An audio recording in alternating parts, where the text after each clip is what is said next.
7th of March 2024. In this edition of Boerbeskuit, I'm going to talk about some news headlines. I like the news stories, but I've been so busy with a lot of these actuality skidmarks that I've done that I don't get time to get to the news. And we have to keep track of what's happening in the news because the mainstream media is lying like hell. And we can be complacent about it and just read their stuff and make ourselves believe that that's the truth and that's the reality of our lives, but that's not a good thing. I have to talk about what's happening in Bloemfontein with that land grabbing. Now, I'm not going to go into the details of that, but there's something that you have to take into consideration and ask yourself, how the hell did it happen?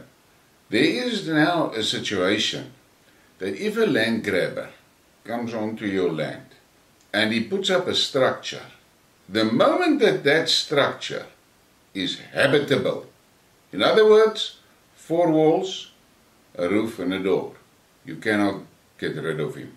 That's the law. Then you have to go through a hell of a expensive legal process to get that person off your land. How did that happen? How did we allow that to happen? It's actually easy to explain. That was the plan of XXX and the XXX puppets in the shape of the ANC. They maneuvered all of that. And for ordinary people, you have to understand something. The onslaught against you is relentless. And you must understand that there is a plan to actually get rid of you. Now, I don't care whether you're black or white or yellow or pink or green or what. Fact of the matter is, XXX don't want you on this earth. Look at what they've done to our moral fiber, our families. It started off with them making us believe that it is a good thing to accept and tolerate this gender confusion. And once they had us accept these things, they started putting those confused people into our lives. You see them in government, you see them in schools, you see them in the churches, you see them everywhere. And I wonder, how did it happen that we just accepted them to put these people in our faces? But you need to wake up. That was just the intermediary step, because the real target is our children. And now we see it. They force this gender thing into our schools. They're confusing the children like crazy.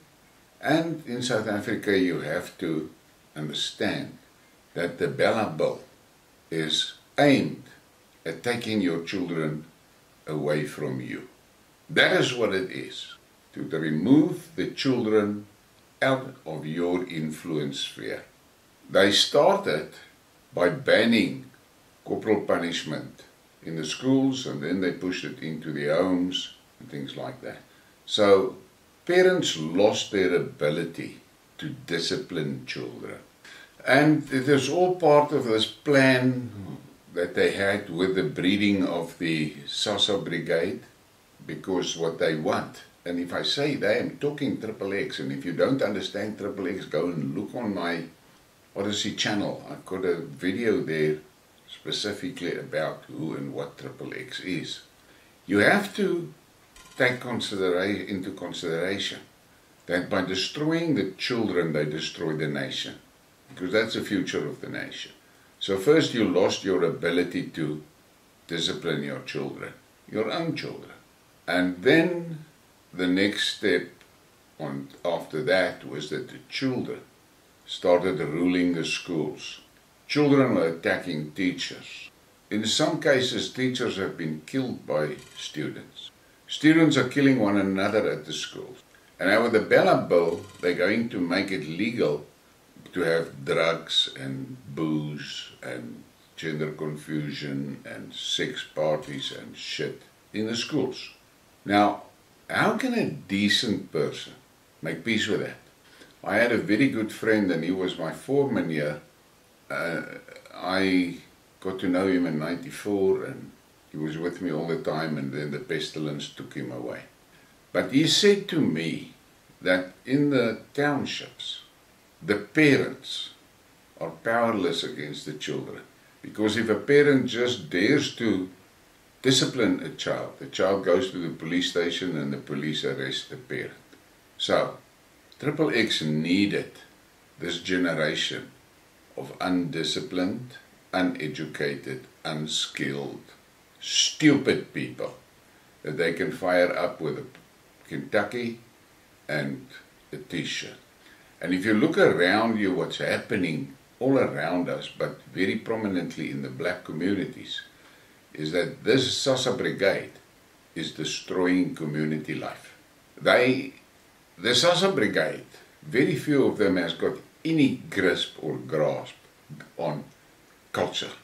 Most of them don't know who their fathers are. And that is not a good thing. But us, my generation, we are the last generation that could make a difference. But the reality is, we are now being outnumbered by this SASA brigade. So I don't know how it's going to happen. In the end, I personally believe it's inevitable that we are going to see a massive fight between my generation and the younger generation. And we'll have to do that to ensure that civilization goes on. So, what is happening in Bloemfontein, you need to take very good notice of it. And there's another reality about the Bloemfontein fiasco that you have to take note of, is that those people in the surrounding suburbs, overnight, their property value has dropped through the floor. Why is that important? It's important to take note of that, because this is how the XXX plan works to destroy the middle class. You must understand, XXX don't want the middle class. And the middle class prosperity has been transferred to the upper class. They did it clearly during the pestilence. And with this land invasions, it's the same thing. Because the adjacent properties are now ruined in value. And that makes it impossible for those people to get out there, for many of them, unless they just abandon the property. And that is what XXX actually wants. They want the middle class to abandon. So, open your eyes. And the black people have got a major problem, because they don't understand that this cluster bomb has been built in their societies.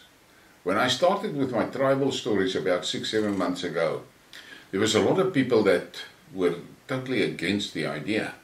But now I get messages from black people that ask me, how are we going to manage to regain our tribal heritage? How? That is a difficult question, but every person needs to answer that for himself. And then we have this, where SARS is now urging taxpayers to approach the ombudsman for complaints. I don't know how effective that would be, because we are being screwed like hell. And then, this is a dangerous one for me to say, but I have to mention it about this guy, this youngster, that died from a heart attack. He's at school. How does that happen? If I say how it happens, I'm done. And then the other piece of news that we have to take note of is this sudden move of Devon that has left the bitter einders and has now joined UIM as their youth leader. I don't know what to say about it. All I can say is that for my generation, and I'm talking about my generation specifically, this is a difficult thing to accept, because for my generation, I again say for my generation, we know very well what Neil de Beer did to our population, specifically to the white population. We know what he did, and we know what his history is. So, guys of my age can never accept that guy, because in our eyes, he's a traitor, and that's what he will be. I don't care what is the stories he's talking now, he's a politician. And you know, when a politician's mouth opens, they start lying. And then there was that article about Paul O'Sullivan, where he says that the SAPs and Hawks chiefs must go after lifestyle audit shocks. But we know they won't go. I saw a guy that made a comment this morning is that the ANC accidentally revealed the most wanted list of South Africa when they published their list for their representatives in Parliament. And I thought that was quite appropriate. And then there's a tragic case of that little girl that disappeared in Langebaan, and now it becomes very disturbing to realize that she was actually sold for muti by that woman, and that is her mother. How tragic is that? But for me, what is more tragic is our society has lost its power to maintain order, to retain order. In a normal community, if someone in the community sells a child for muti, that person that did it, and the guy, the seller and the buyer, will not see the sun go down. But not in South Africa. Here they can carry on with this shit, and there will be now 325,000 court cases before they are found guilty and then given a fine of $500 and letting go, just to do the same thing again. That is how our society has deteriorated. We the people, we have to take responsibility for our own demise, because we've allowed politicians to do this to us. And then I have to mention the Freedom Front Plus. As you all know, I had that campaign of Clean the Pigsty, and it was a thing, the Battle of Centurion and things like that.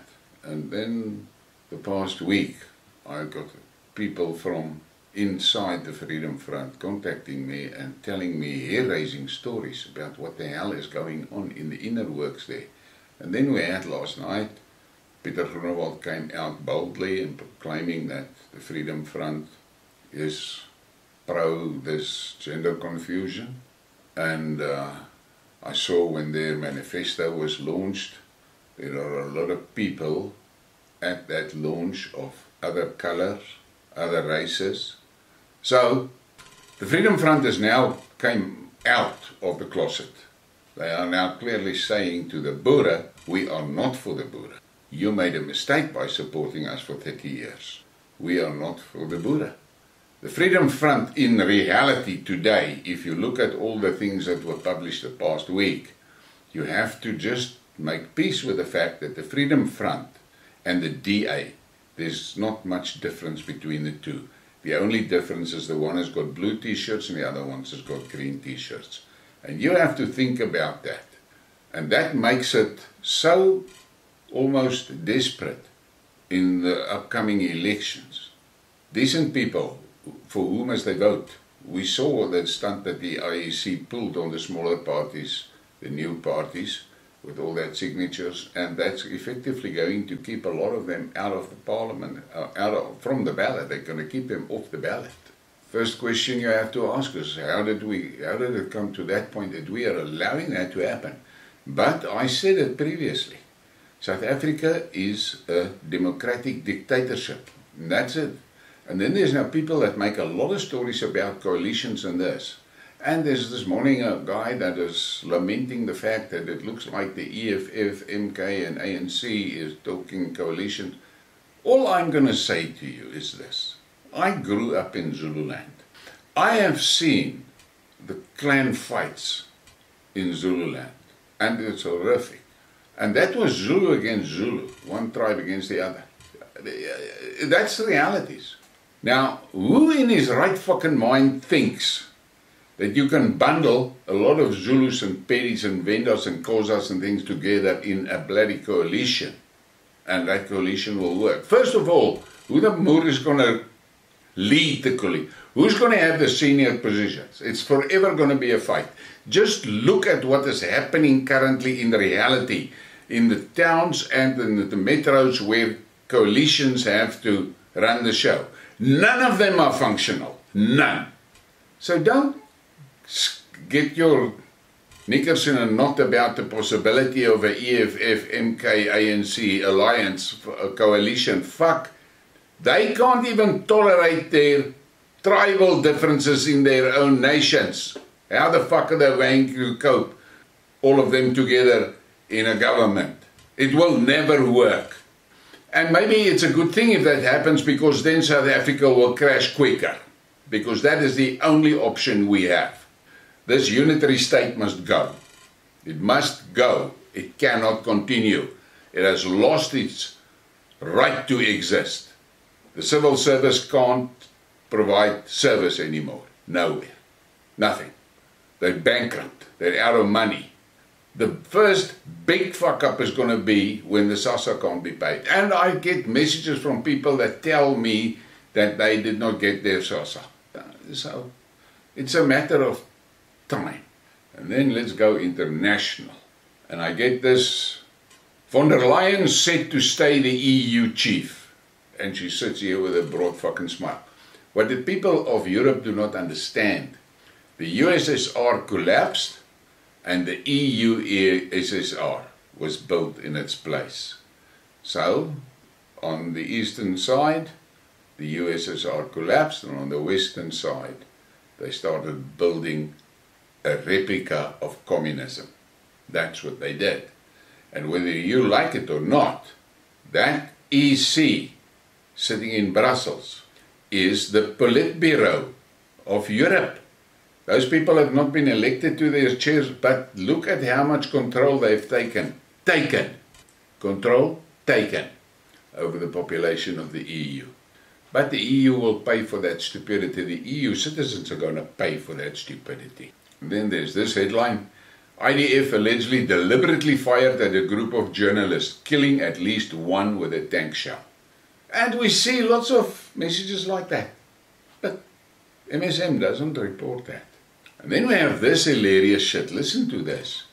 The West would feel better about Ukraine conflict if Russia reduced emissions. And that comes from the Green Tsar, John Kerry. That fucking man is... I don't have words for him. But the fact of the matter is, he thinks, not thinks, he's in charge of the whole green program across the globe. He's the Green Tsar. And then he makes stupid statements like this.